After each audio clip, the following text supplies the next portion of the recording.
suddenly coming to global justice will brought it. Well, global justice is an idea that has been developed all through in international relations and international law.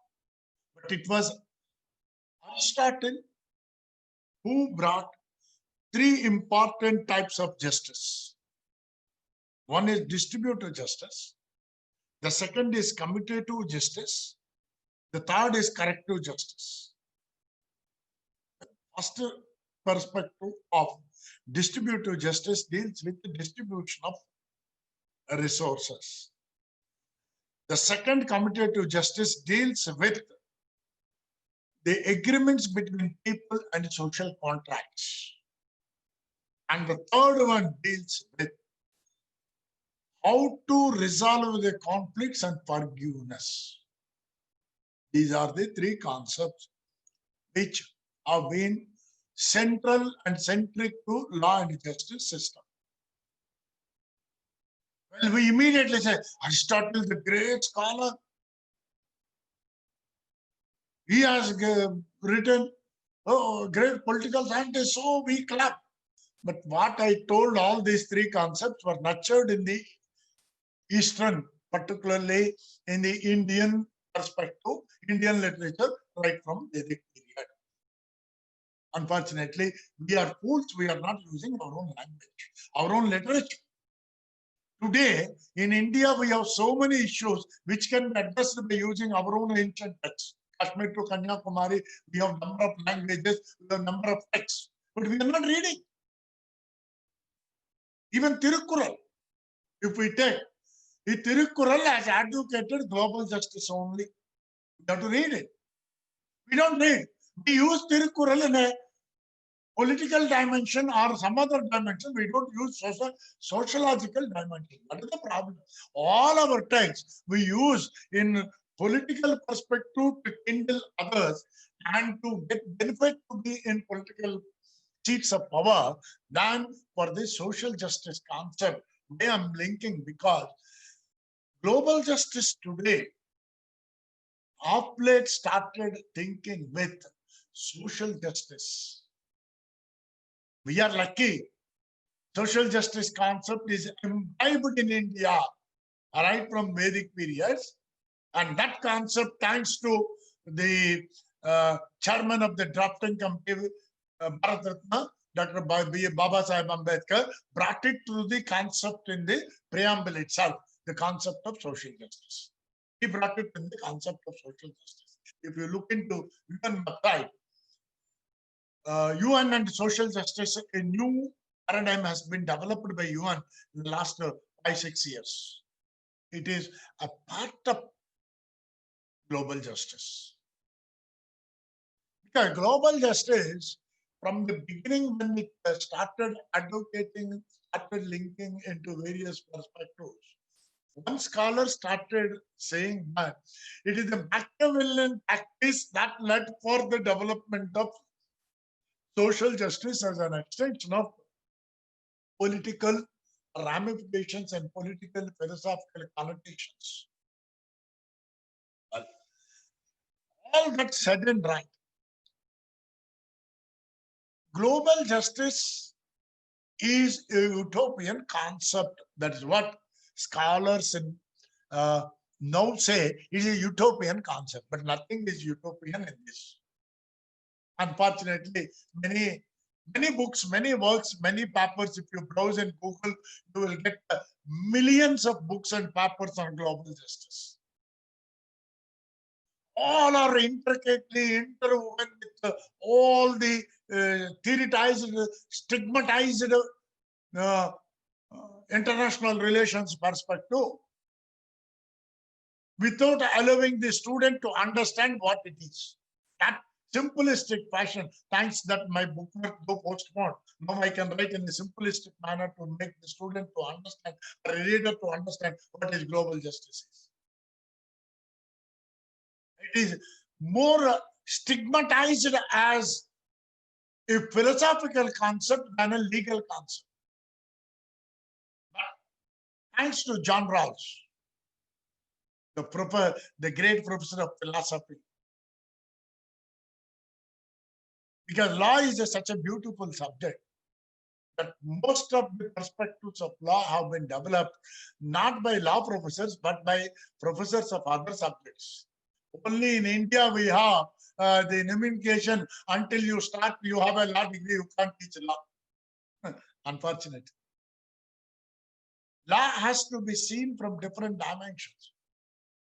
Because the father of international law, Hugo Grotius, the students are not aware, many are not aware, he is not a law person. The father of international is not a lawyer, never studied law. He is by practice a political leader, a diplomat, an international relations expert, by student, a statistics student. His PhD thesis was statistical analysis to legal perceptions of justice. That is his thesis. In India, can you do a research like that? You can't. Our new education policy, UGC, everybody saying we are like Western, we are like Western, Scoopus journal, this journal, that journal. What is that you are talking? You don't allow an international interdisciplinary research and teaching. Until I have a law degree, I can't teach law. Until I have a political science, I can't teach political science. What is this? What is the qualification of Aristotle? Just a BA. But today Aristotle is considered as a great scholar. Why I am telling, global justice is being intricately interwoven because of the confusions that are created by the political scientists, international experts, and philosophers. That has been segregated and brought into a clear perspective by John Rawls. John Rawls, in his theory of justice, taking the concept into various perspectives, gained into various political perspectives and others, he said global justice need to be seen a theoretical parameter, an underlying concept of international relations with ethico-moral obligations. That is what John Rawls has said. After some time, John Rawls again revised his theory of justice and added human rights and duties. That means, in the paradigm of right, duty is encapsulated, and duty is the first principle which we have to do. It is dharmic concept, nothing new. Dharma, dharmo rakshiti rakshitaha. The moment we say dharmo rakshita rakshitaha, somebody will say, hey, he's a Brahmin, he's a Sanskrit. What is this? What is the meaning of dharmo rakshitaha? Protect the law, law protects you. The simple meaning of dharmo rakshita rakshitaha is this. The real meaning. Protect the law, protect the dharma. Dharma is otherwise called as law. So protect the law, law protects you. That means in India now we are talking of rights, morning to evening. We are not talking duties. Article 51A is forgotten. But law says first discharge the duty, then come to right. This is what John Rawls, in his second version of social theory of justice, and in the Law of Peoples, is another important book. Everyone has to read Law of People of John Rawls. A great political philosopher, a great philosophy professor, has given beautifully what is Law of Peoples. That intricate relationship that exists between society and relations have been brought in, then John Rawls linked this to international relations. John Rawls said, at the national level, you have obligation between individuals to distribute the resources among yourselves equally. In the international community too, there are equals and unequals are there. So the concept of social justice has to prevail to deal with the various perspectives of law and justice. Hence, the states need to share the resources equally amongst themselves. This is what John Rawls has advocated. The entire theory of justice, law of peoples, is advocation of this concept by John Rawls. Well, there is a lot of debate on John Rawls. And many consider he is the modern father of law. But he is a modern father of the justice system. He is the father of global justice in the contemporary era. That is the third phase of global justice and the current phase of global justice. John Rawls has advocated the concept through international relations, wherein he said the foreign relations of the states. In India, you can't talk anything as an academician freely. That is one of the biggest problems in Indian academics is if a professor talks something or a vice chancellor or somebody in education talks, immediately all politics, your TV people will come. Hey, this man spoke, what is your comment? This man spoke, unnecessary. You don't go into the details of it. That's why knowledge is narrowed down today. Student is not able to acquire the critical knowledge that is required. There's the difference between West and us. There nobody bothers. John Rawls criticized the American government directly as a professor of philosophy. Nobody bothered. Today he is considered as one of the pioneers of global justice. In India, you can say that? No chance. No chance. You can't criticize the government. Immediately you are branded. Whatever may be the political party, all are sailing in the same boat. Kashmir to Kanyakumari, we have this. Unfortunate. That's why the critical knowledge of India that was there in ancient period is not coming. We are more intellectual, more caliber, more capable than the Westerners, but we are not allowed to do that. There's a problem in India.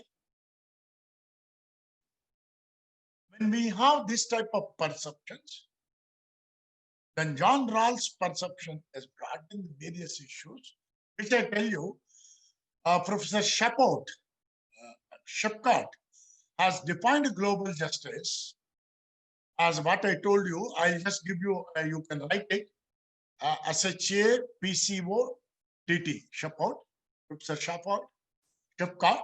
Shepcott has advocated global justice as is a part of theory of international relations. The simplest definition of global justice he has given among us all.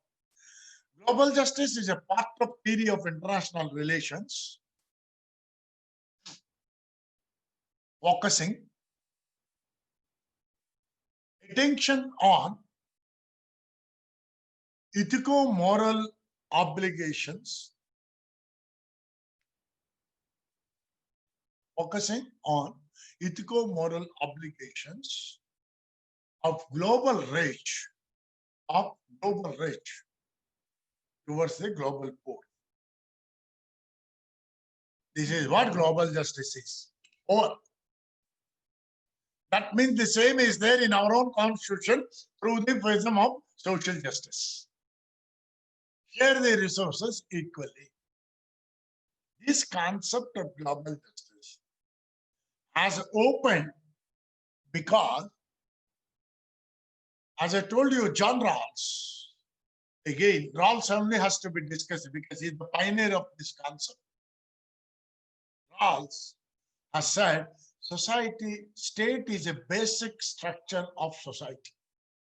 In sociology, we study A German philosopher said, society is nothing but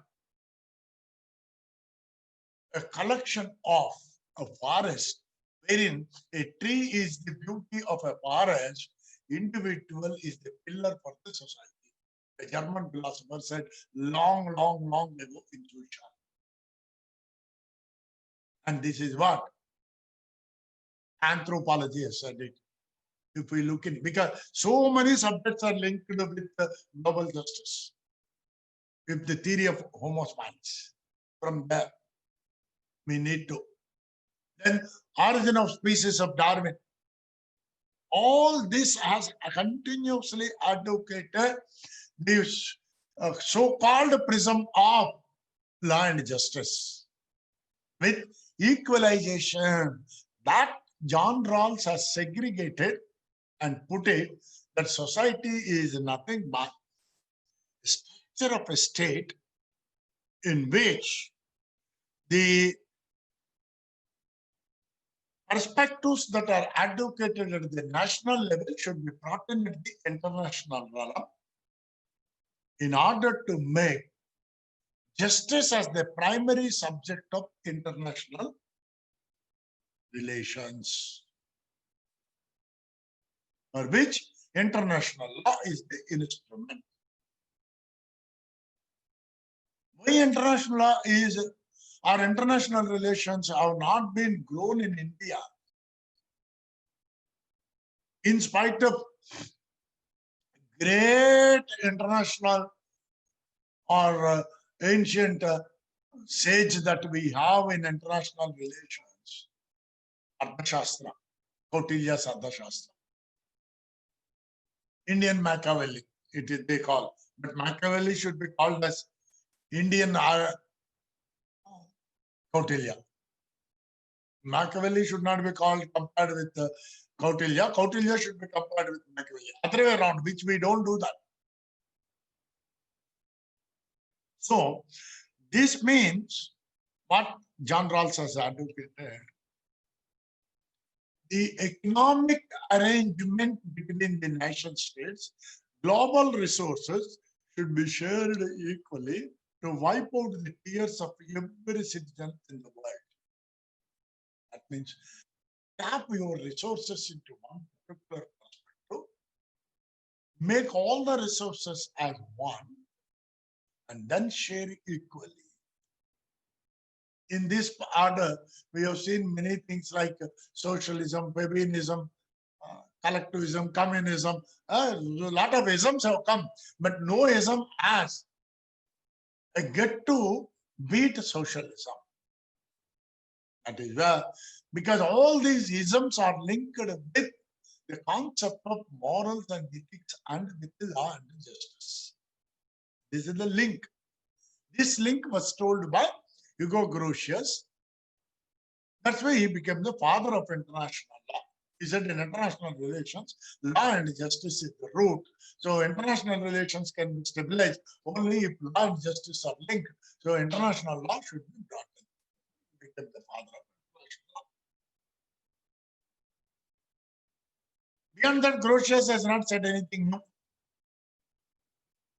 He only took the national concepts and brought in, whereas Rawls has taken the practical side of the political perspective, exploited the practice of international relations by the rich nations towards the poor nations or the developing nations, and said the developed nations or the rich nations should not exploit the poor nations in a avocado fashion and brought in and bring in the perspectives in a clear manner and share the resources equally. This is what global justice foundation laid down by John Rawls. Well, when this argument of Rawls has brought in the theoreticians to deal with the various perspectives and various aspects to deal with. And then these aspects have brought in the perspectives of social order and the responsibility and other perspectives that have brought in. complicated the various issues. Why? Because without understanding the composition and significance of global justice, which is being advocated by Rawls, theories have been developed left and right by scholars which confused the concept of global justice. Let me deal the further expansion of global justice in law. Whatever Rawls advocated in early 60s has taken roots in international law in late 60s onwards, particularly 1967, watershed development in international law by the former Maltese ambassador to United Nations, Dr. Arvind Pardo.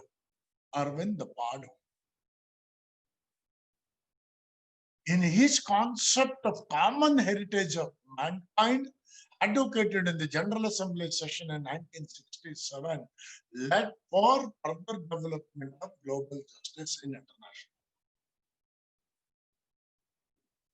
That led for the opening of new international economic order in 1972,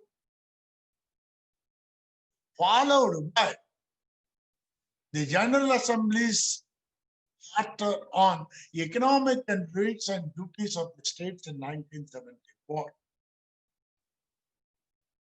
And then followed by Sovereignty of Resources by the nation states and their individuals in 76 or 78. 76, I think. Then the Declaration on Permanent Sovereignty over Natural Resources. All these things one side. Then 1944-46, the Havana Charter onwards have led for further development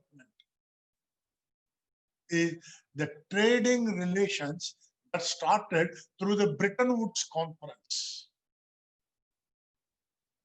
for reformation of trade law. On the other side, institutional development started on the ramifications of the Second World War, on the failures of the First World War's experiment of League of Nations. The Moscow Declaration of United Nations evolved the concept of human rights. For the first time, the concept of human rights was evolved in the Moscow Declaration, followed by San Francisco. And San Francisco expanded. And so the preamble of the Charter of the United Nations says, we, the people of the United Nations, do hereby solemnly resolve to save the succeeding generation from the scourge of war which we have witnessed twice in our lifetime, and to save the succeeding generations and to lead a happy life, work together to achieve peace and security in order to promote, in the end it says, equally the human rights of men and women, of nations, rich and poor, equally without any discrimination on race, religion, race, sex, or any other kind of discrimination. This is what the preamble reads it. It all put together has been segregated and brought in by John Rawls as global justice. These are the historical hubs. Very briefly, I'm giving. It has a long history. Are the perspectives which led. And that concept which Rawls advocated has ignited the key for the scholars and international. International law is most influential in global justice. Okay, no other subject. International relations, unfortunately, have not caught up what Ralph said, but international law caught up, which has given impetus to international relations. And the foreign policies of nation states started thinking, so international relations are a conjoined and concomitant development to international law. That led the scholars to develop various theories. Well, a number of theories have been developed. But I will deal 5 important theories very briefly. And there are so many theories are there. And now theories of human rights that have developed page-wise, which calls environmentalism and various other perspectives started developing. And the French scholars of late, last 5 years, started advocating after the climate change convention in Paris. Various other perspectives of it are arguing. Still, they are in the evolutionary perspective. But the main important theories are 5. If you see, there are a lot of confusion, but all the theories are very simple. One is the realism. But these theories have developed for what purpose? Because dealing theory is not important. Purpose for which these theories have been developed is important. These theories have been developed for 5 important reasons. One is to identify the important problems associated with global justice. To identify the problems associated with global justice. 2, posing or evolving solutions to the identified problems. Posing or evolving solutions to the identified problem. 3, what are the responsibilities that we have to discharge to evolve solutions to the identified problems? Linkage. 1-to-1 is linkage. Then the 4th one is, what are the agents, whether it is a particular agent, individual agent, or a collective agent, as to what to evolve solutions to the problems. Hope you are following. I'm coming in a sequential order. First is to identify the problems of global justice. Second is posing solutions to the, you bring in various solutions. And you say this solution is not workable, then go to one. Like we have, if we go to a 5-star hotel, a thali, an Indian thali is the best example. You can say you have a sabji, you have a rasam, you have a sambar, you have a dal, you have a North Indian dish, you have a sweet, you have a papad, you have so many things. Which one you want to eat is your choice. So scholars also started experimenting the theoretical perceptions. If not this theory, this theory. If not this theory, this theory. If not this theory, this theory. Theories will be evolving continuously. But what are the main functions of the theories? Is to identify solutions to the problem. Whether the particular solution identified will be able to address the problem as not to be tested. Then the third is, what are the responsibilities to the solutions or to the problems? That means just finding a solution is not important. In criminal law also we say, in the reformative theory, not the other theories, retributive theory and other things, reformative theory, we say, that is natural law says, giving treatment or punishment for a crime is not going to reduce the crime. Reforming the criminal will reduce the crime. And that is ultimate. That's why we say a stitch in time saves 9. You have to induct, suppose COVID is there right now, the current example. Giving injection to COVID is not the solution. To take precaution not to get COVID is the real solution. But we are negligent. Wear a mask. Why should I wear a mask? Wash your hand. Why should I wash your hand? You don't wash hand, you won't wear a mask, you get COVID. That's all. So, like this, the scholars wanted to bring in the theoretical foundations to this. Then the fourth one is, as I told you, what are the agents for the solution? Just 1 minute, I just have water.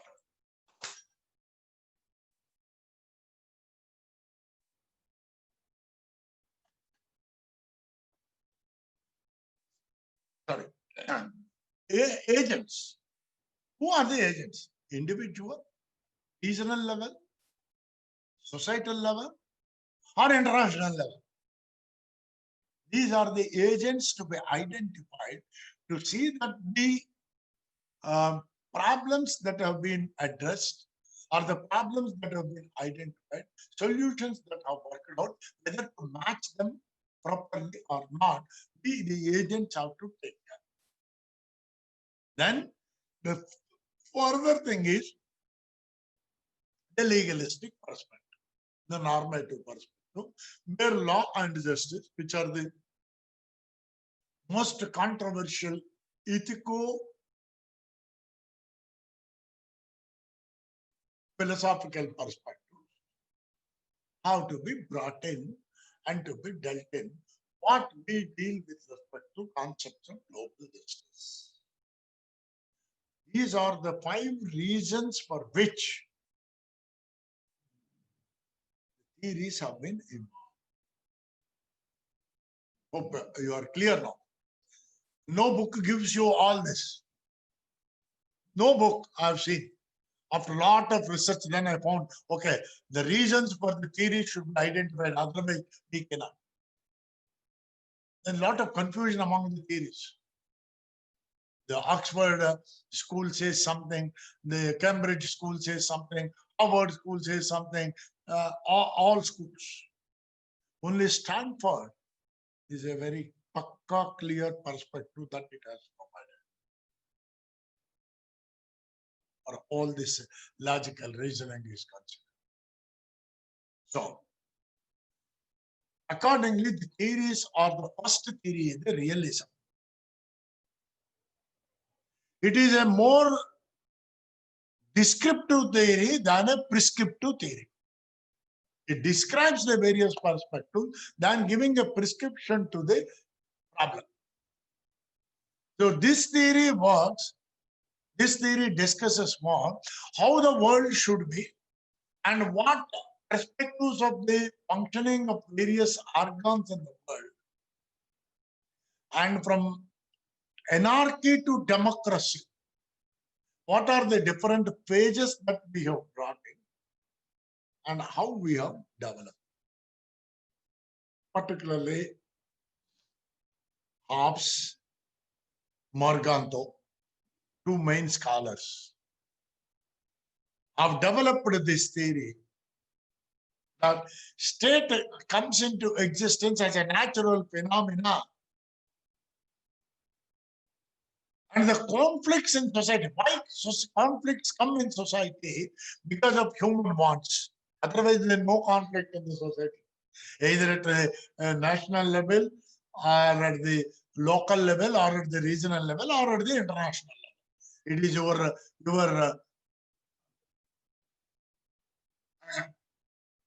desires, your wants. If we go into the economics philosophy,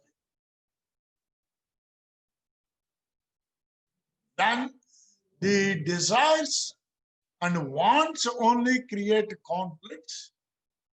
To address issue of what we gain, how we succeed, how we fulfill finally our want.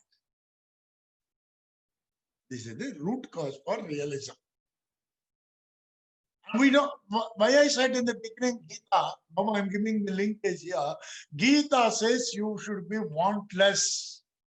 About natural law theory. Go to the top. Even if you have a desire or a want, try to not to exploit others, but to share. That is what Indian philosophy says. Indian philosophy always says. Simple example I'll give you. In this COVID situation, when whole America, what we read in news, is suffering for COVID. A Punjabi family from America in New York City supplied food for 25 days to whoever came for food.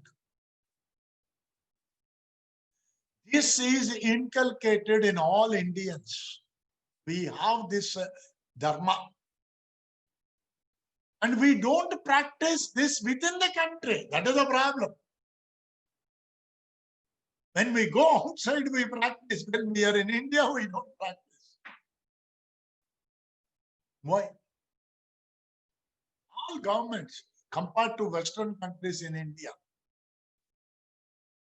either union government or state government, mainly state governments, during COVID period, we have seen in the lockdown period, for the migrant laborers and other, there may be inadequacies, but given food to everybody.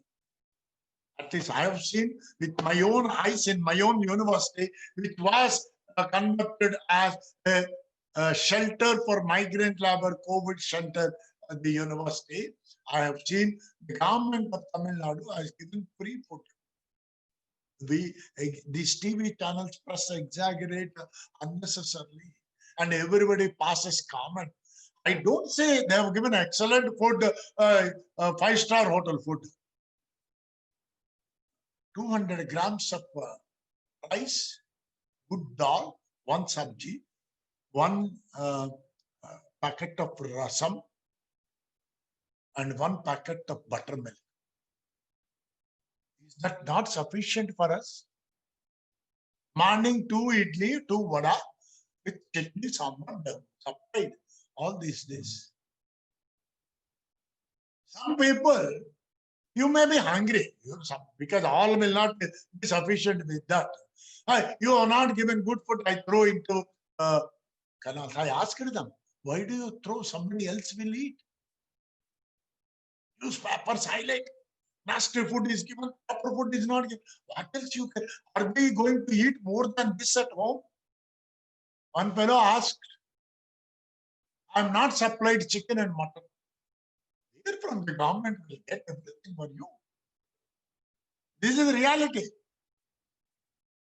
I have seen with my own eyes. It's not exaggeration. This might be the story across the country by every state government. They do whatever is available with them. Compared to Western governments, they have not given anything except counting the dead bodies and hospitals. This is our culture.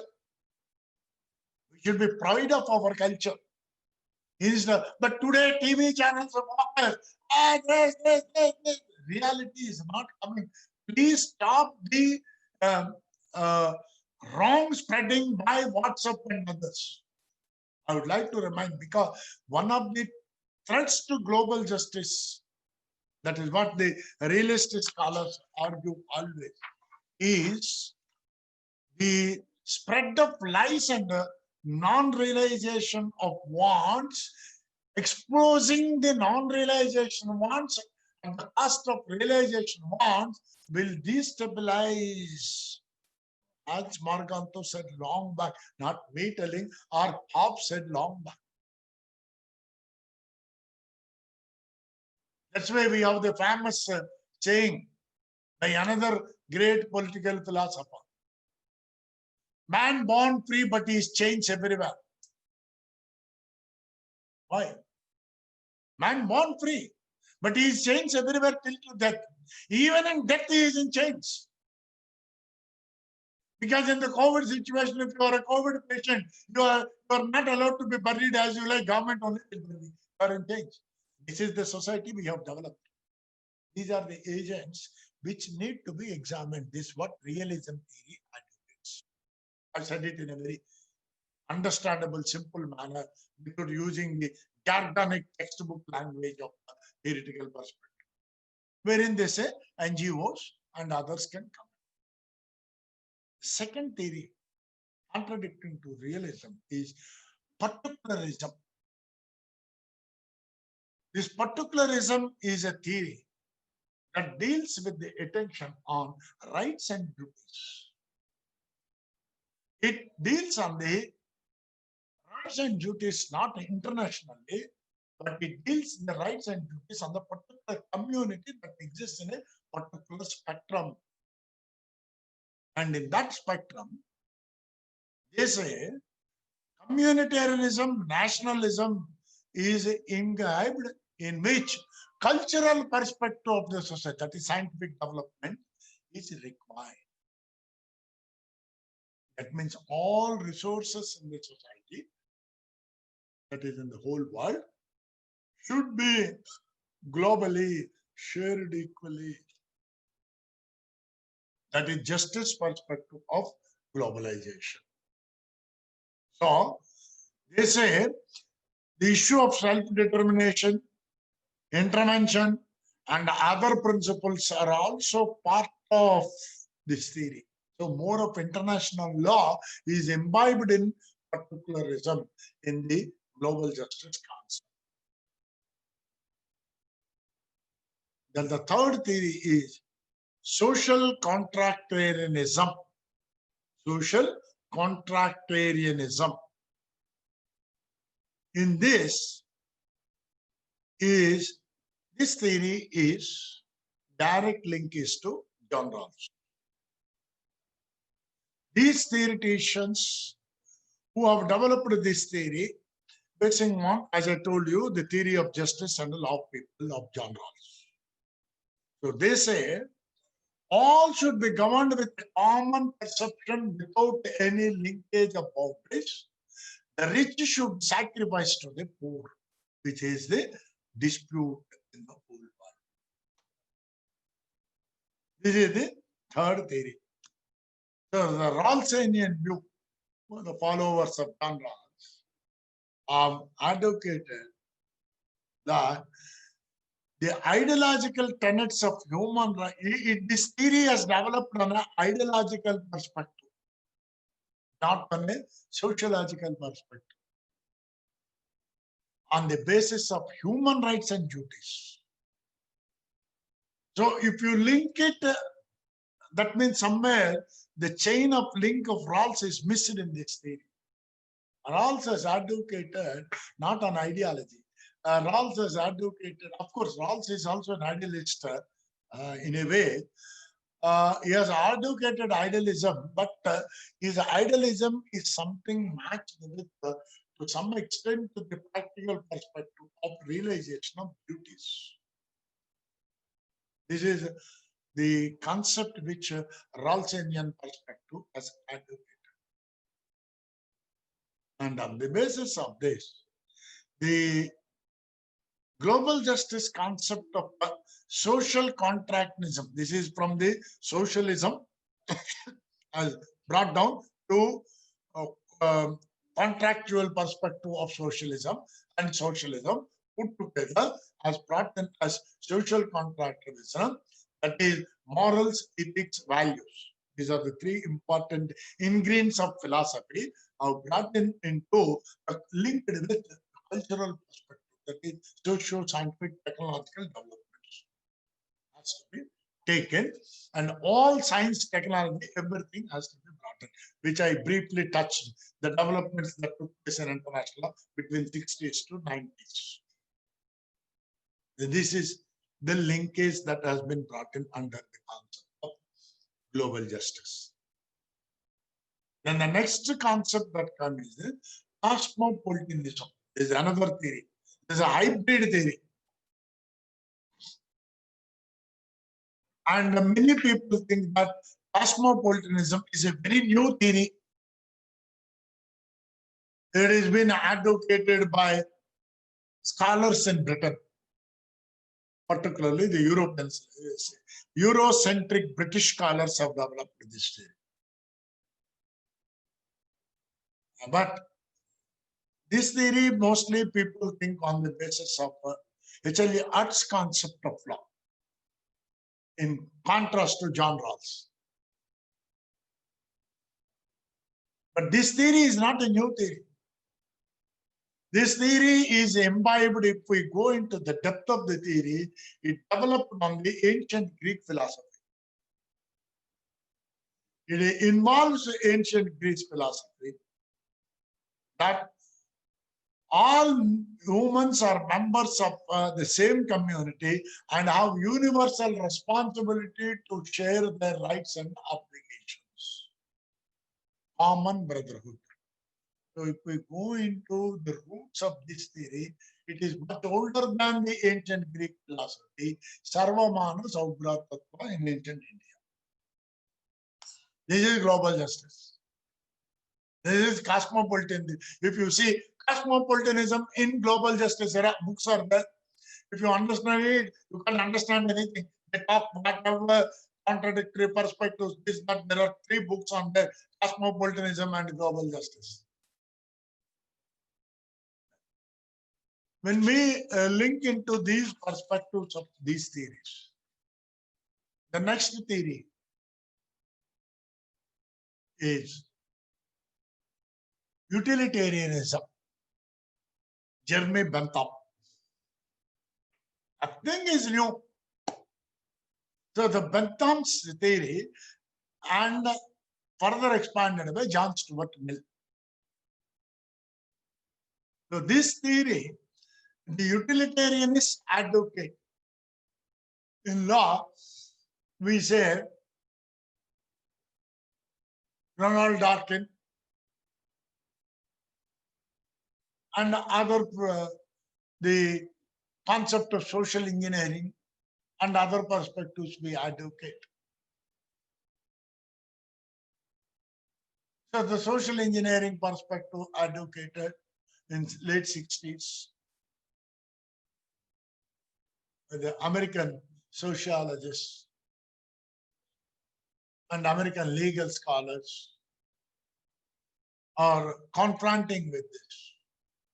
Particularly, this theory advocates about utilize the resources in such a manner to the extent satisfy your needs, excess give it to others, those who doesn't have.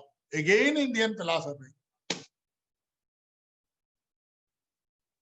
This theory further advocates an American scholar, Peter Singer. He further states that rights and duties again is the pillar for the realization of utilitarianism. Wherever you go, you come back to this square one. Peter Singer, of late, about a decade back, he started arguing utilitarianism has no base until and unless it has linked with rights and duties concept. The debate is going on.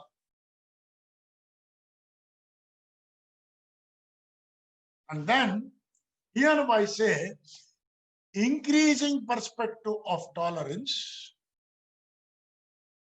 measuring happiness needs to be balanced out. Again, politics between the nations. So how do we share the resources? As I told you, 1967, Common Heritage of Content. It is the confrontationist perspective even today, particularly after COVID-19. Every country has become more introvert than extrovert because every country wants its own economy to be developed. Because the current era of economic globalization thinks of equalization of all these theories, particularly utilitarianism, and drawn light into the measures and perspectives and started reducing the gap between various perspectives. So, this theory advocates on redistribution of resources. That is, United Nations 2000 Declaration of Right to Development. The reiteration of a Millennium Development Goals. Right to development advocated earlier in international law. Now you found it in Millennium Development Goals. Now 2030 goals. Linked. These are the 5 theories. Now, there are 3 more other perspectives of theoretical perspective. I will just deal before I leave. There is a lot to be discussed, but due to time constraints, I cannot continue long. So many meetings are waiting for me.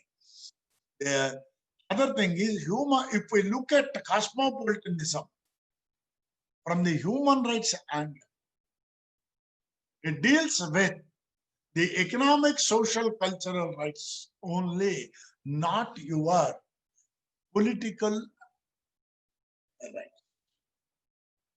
We are talking more of civil and political rights than socio-economic cultural rights. That is, the covenant of an economic, social, cultural rights is more important thanks to UN, which declared that as the first covenant. But you have forgotten, you have gone to the second covenant, civil and political rights, not the first covenant. The economic, social, cultural rights is relevant, particularly in the COVID era. This covenant is more important, which talks of right to health, right to sharing, right to cultural perspective, right to development, right to protect oppression and suppress. All these are advocated in this covenant, not in the civil and political rights. We don't read in depth. That is a problem. We don't go into the depth of it. And if we say, then there are Thomas Bogie, as I brought in, distribution and redistribution of resources advocates a negative duty. Positive duty is different. Negative duty is that you have a duty to rear your resources by the developed to the developing countries. This is the cosmopolitan theory advocated in the contemporary era after 90s.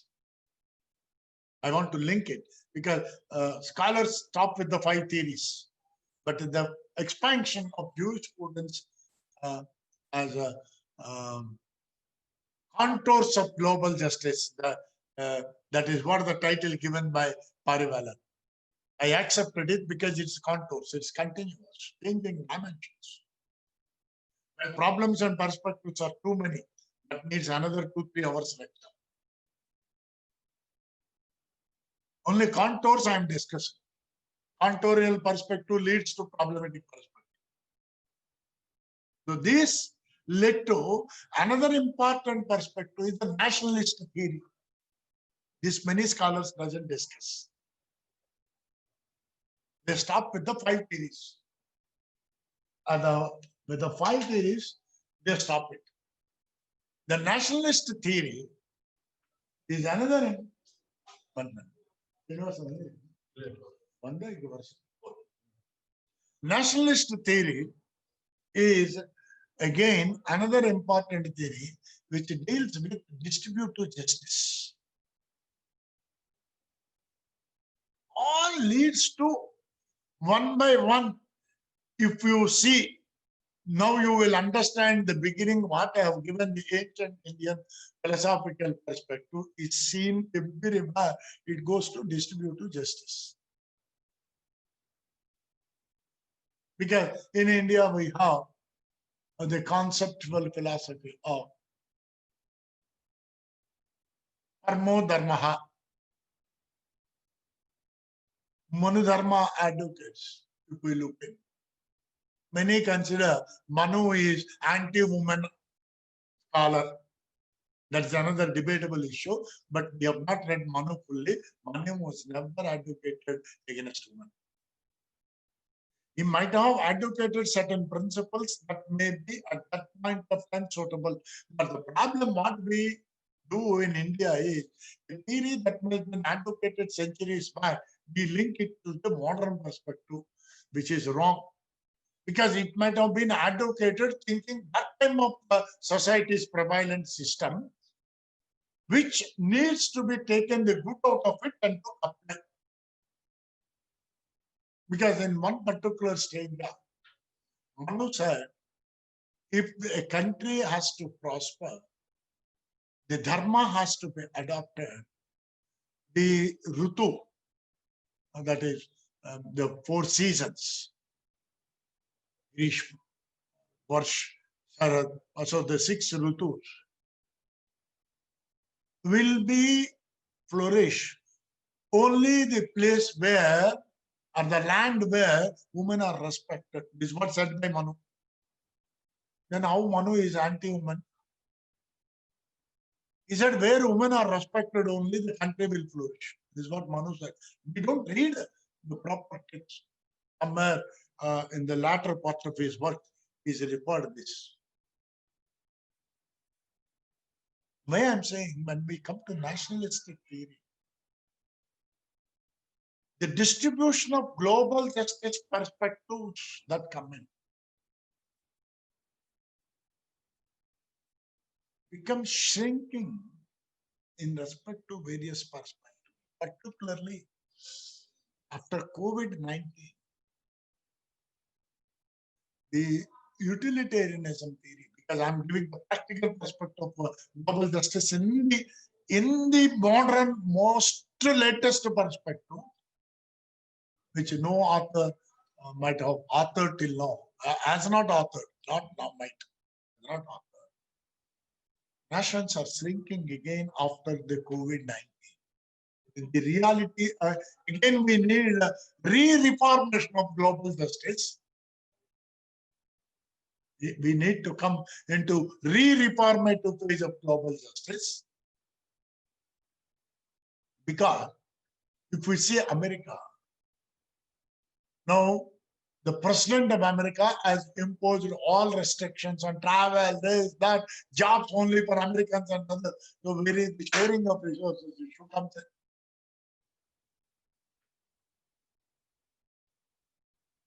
Every country is doing this.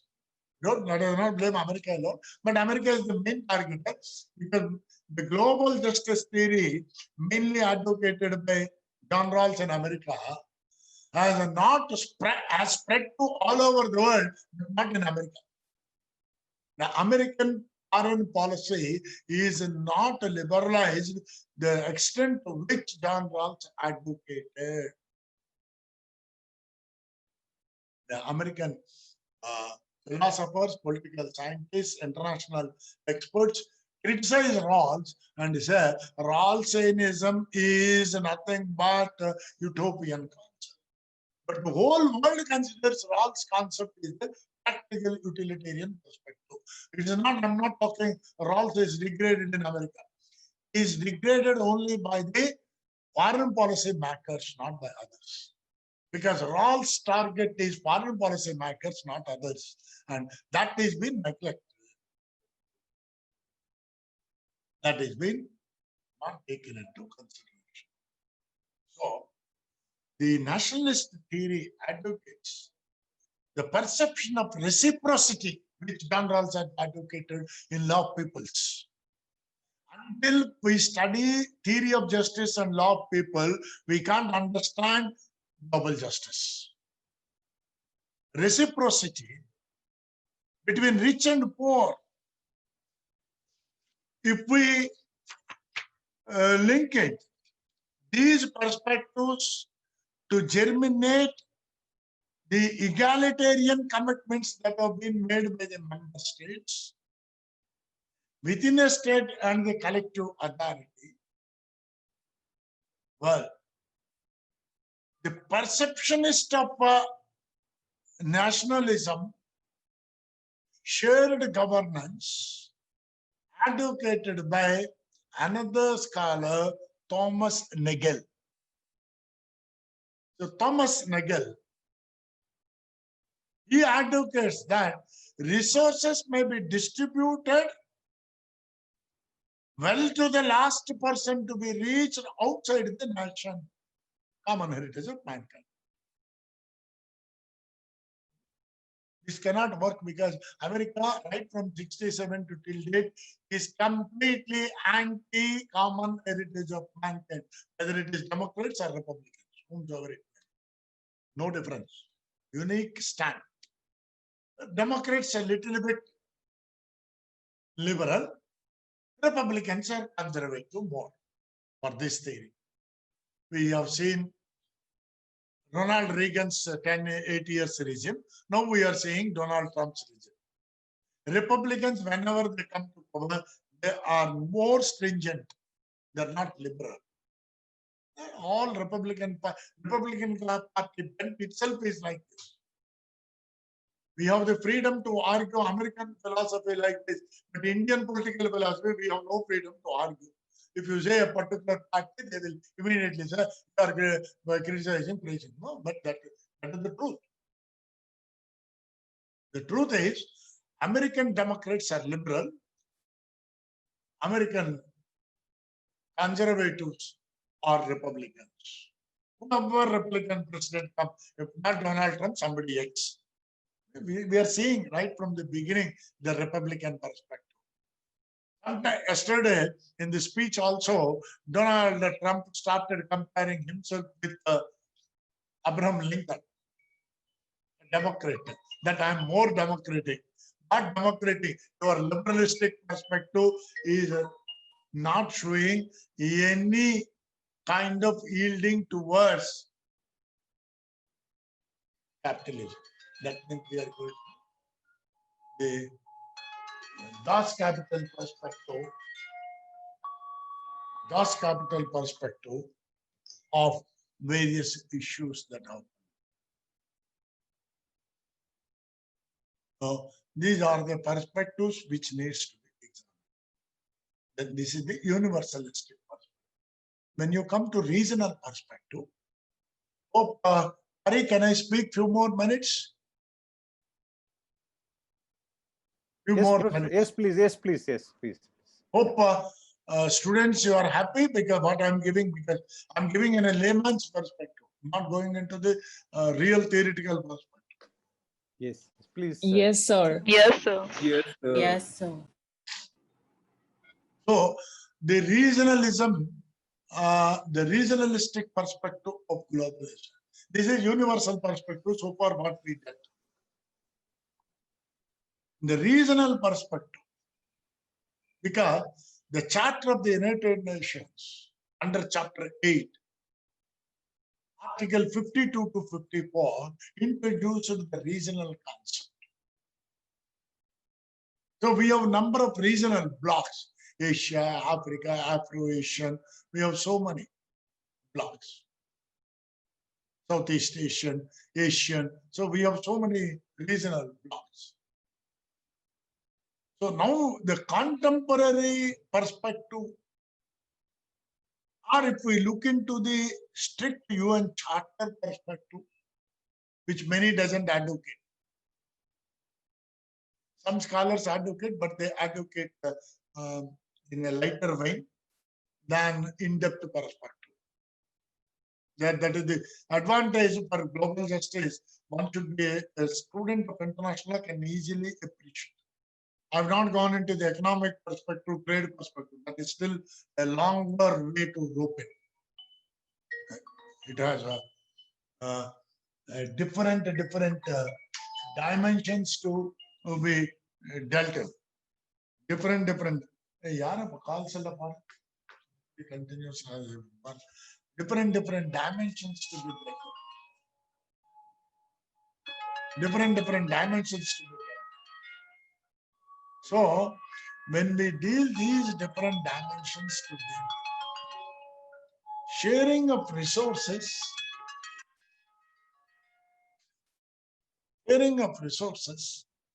and other perspectives need to be brought in. With respect to the regional semblances are considered, regional perspectives of it are considered. Why? Because the regional dimensions need to be taken into. Sharing the resources and responsibilities within the region will lead to the universal perspective. When you don't have cooperation amongst yourself to share the resources within the region, how can we draw inference to share the resources at the universal perspective? This is one of the obstacles to global justice. This is the theoretical prism obstacle. Practical perspectives are there, poverty, war, so many issues are there. But within the theory itself, the theoretical structure barriers that deal with it are when we are not able to address, that is, in a family of four, within the brothers doesn't have a coherence to share the property or the earned resources equally. How do you expect the society or at the local level or at the regional level or at the national level or in the international level to come up with the standard of sharing? This perspective need to be taken into consideration when we discuss regional or global perspective. So, global justice is to be dealt from the individualistic perception of rights and duties. Only when we synchronize duties, then we think of the rights barrier and the rights and deal with the rights that are there developed. That means in the contemporary era, it deals with the sustainable development, economic resources, environmental perspective, women-centric, sub-branches of global justice, expansionism of global justice, contours of perspective of global justice is a saga that goes on. We don't know where it will lead further into various perspectives of global justice. So these are the philosophical perspectives, and if we look into these philosophical, socio-economic, cultural dimension perspective linked with the concept of law and justice, coming to square one, all this put together is simple, two important Indian ancient adages or sayings which we don't follow. Sarvamana Saubhratatva Vasudhaiva Kutumbam. These two are the root causes or the main pillars for the development of global justice, either at the national level or at the regional level or at the international level. So when we link it with these perspectives, the expanding jurisprudence of law and justice, which is a continuous saga, goes on into various dimensional perspectives, deals in and brings in coherence for which we are trying to develop the concept of social justice, social equality, social liberty, and then to achieve economic all and to wipe out the tears of everyone's eyes is the most important prism that we are listening. But in the COVID situation, in the economic globalization, again, states are going back to the ancient philosophy of, or the ancient perspective of international relations that were there before 40s, the Second World War period, of self. Aham Brahmasya, me everything, is the concept now developing, that is positivism, which is a temporary phase. Of course, it won't be a permanent phase, but these temporary perspectives will give obstacles to the utilitarian perspective of neo-positivism, will obstruct the naturalism theory always. So naturalism is cut every time when a consequence of positivist activities comes in. Naturalism is cut into pieces. Then the concept of global justice remains in the theoretical perceptions than in the practical perspective in its fullest form. In some form or other, it always takes care, but it is not full form. To reach its full form, it needs to come into that perspective of global justice, which law and justice, because we think abstract, they're not abstract, because justice is more of a practical side, law is of the theoretical perspective. These should be combined together and taken together for the enrichment or endowment of the society, which will alone develop and bring in the various perspectives and the semblances for the development of global justice. This is what the simple theoretical, ideological perspective of global justice, which is a prolonged area developing, and this is what it can be. Thank you, one and all.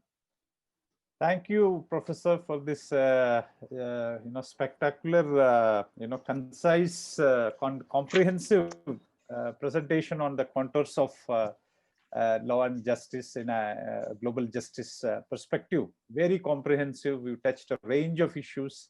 Thank you so much.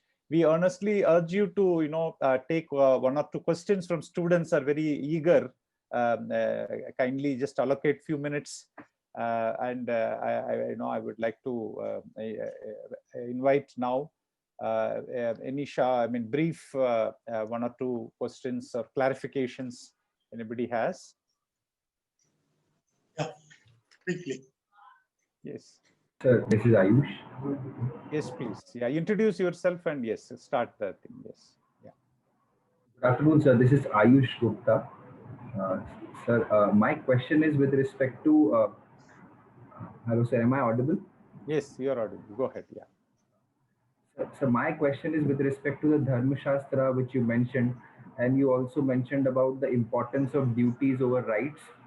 Like you mentioned about the fundamental duties contained in our constitution, and more important should be stressed upon on the duties rather than on the rights.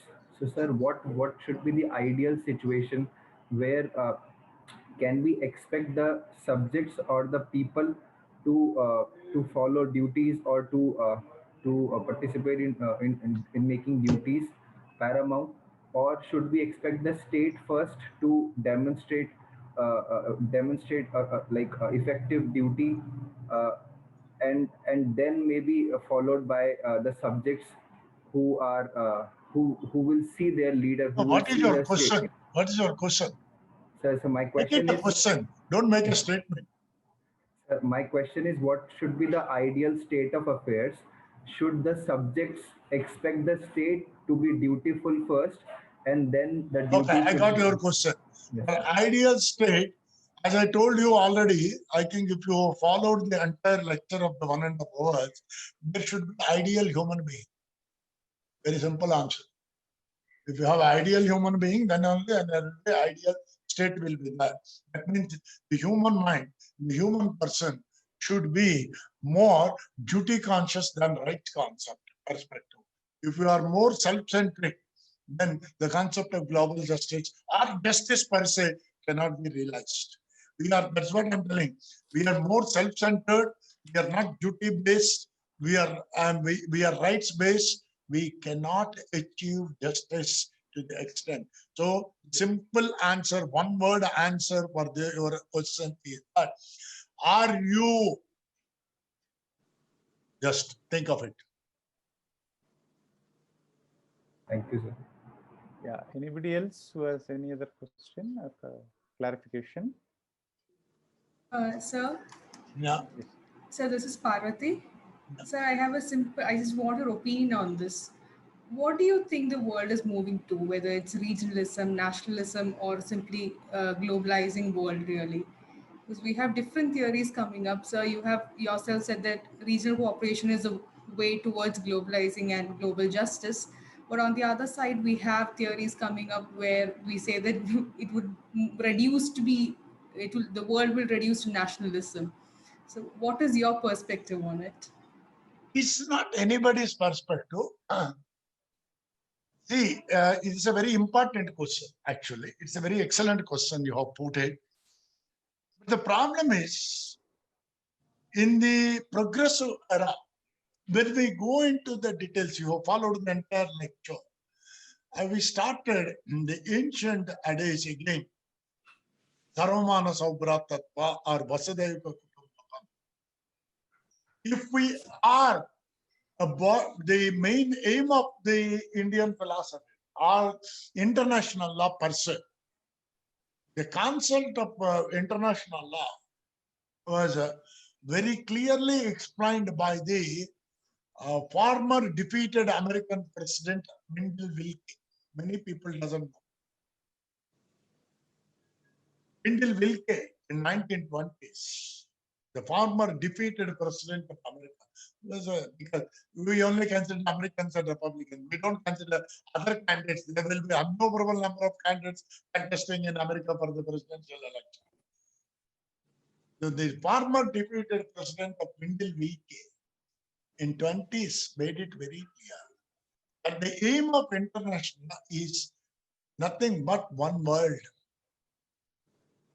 And global justice concept is also that. But we are more self-centered.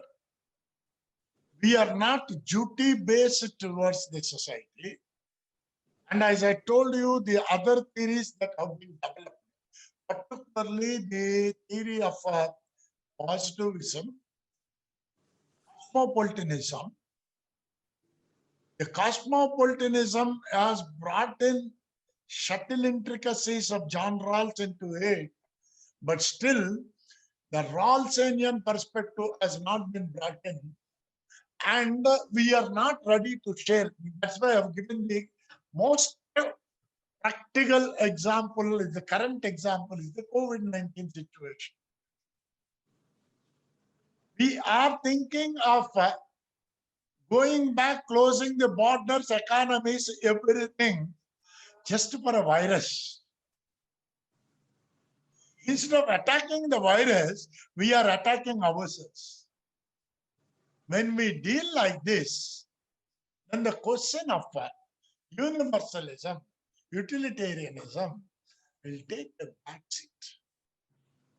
For that, as I told you, if we read Gita, all answers can be found for all your questions there. It's not a religious text. Unfortunately, we branded Gita as a religious text. Gita is not a religious text. It is a most non-religious text. Why we don't read Gita? Why we branded religious text? Because Gita implies you above everything and be humanistic. That humanistic perspective, global justice is arguing. John Rawls said it through his theory of justice or law of people. These two works of John Rawls. So if you have followed right from Bentham or Aristotle, or even you go beyond Aristotle, which we started the three theoretical perspectives of Aristotle, which I discussed in the beginning of the lecture. All that put together, if you look in, we have compartmentalized the world than anything else. You understood? That's why we have compartmentalized. But what UN has advocated is that universalism, the other way around, I'm telling you. The other side of the coin for your question is that what UN has advocated, we simply blame UN is a failure. UN is not a failure. We failed. Because in 1947, during the Govan War, that is 1952, during the Govan War, when Goa was to be acquired by India, when the issue was discussed in the UN, In the General Assembly, one Raman George, if I'm right, a diplomat of UK, has made a statement in the General Assembly. Fault not lies with UN or its system. The fault lies in us of not utilizing the charter perspectives properly. Simple answer I'll give you. 1 second. Veto power is being given to the 5 nations. What for? To see that veto should be used when there is a threat to peace and security to the world. But we use veto left and right. The fault is yours or with the system. We simply, a simple solution, a simple issue I tell you. Mumbai, last week, we have floods in Hyderabad. Why? We are in a modern era, spending crores of rupees. Why floods? No proper drainage system. Simple. You are in Mumbai. Of course, now you are maybe at home, but you will come back to this. In your Davaneri area itself, you go to the right turn of the bridge and take a left turn. There is a big slum is there on that. Or if you go to the express right turn bridge, right under this campus, you have a slum. Right under the TIS campus, you take to the left side and you go straight to the Sivaneri bus stand. On the Shivaji statue, left side you go, there is a small lane comes in. How the houses have been constructed, how people are living. Are we bothered about it? This sharing principle should come in from the sociological perspective. This I know because I'm there from the beginning of the program started. We have adapted why the field work to you compulsory of 1 semester, because you want to understand the grassroots level problem and address it. But we are not doing that. We are doing work only for most of the students. Very few students come out. Most of the students do the work very lazily, shabbily, just to get the degree. Our aim is not on achievement. Our aim is on something else. That's why I said your wants and desires are petlu down your rights.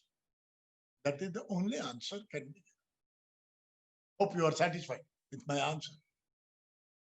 Because I have already explained in the lecture, so I don't want to go into the lecture again. Yes, sir. It all comes back to the individual again. Yeah. Last question. Anybody else? Yes, sir. Very good afternoon to you. I am Mosmi.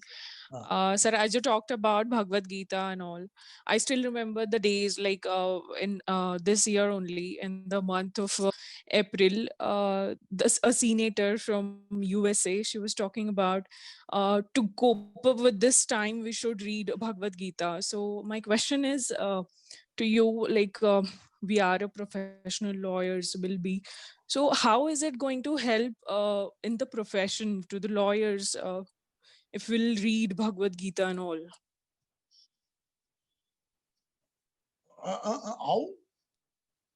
How is it going to help us with a professional life? Like if we'll get into the profession as an advocate, so how is it going to help us? Excellent question.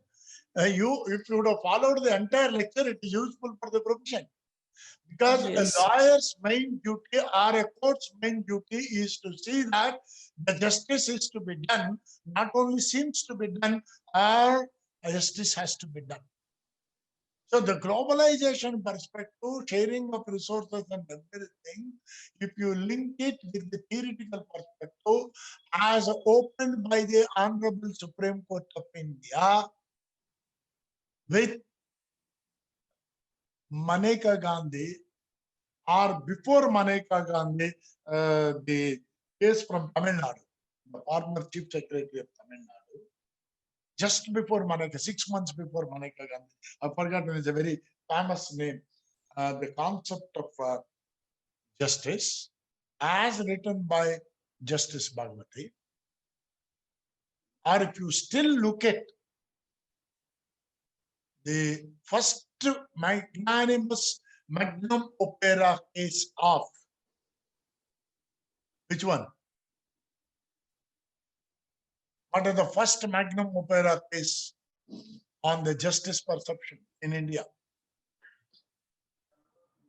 Maybe Bhagavad Gita. Sir, Huh? don't A.K. know, sir. Gopalan. No, first case. S.P. Gupta is recent. Sir, A.K. Gopalan. Exactly. A.K. Gopalan. A.K. Gopalan versus the state. Not even Keshavananda. Going to the, we read A.K. Gopalan only from a negativist perspective. We don't read it from the positive perspective.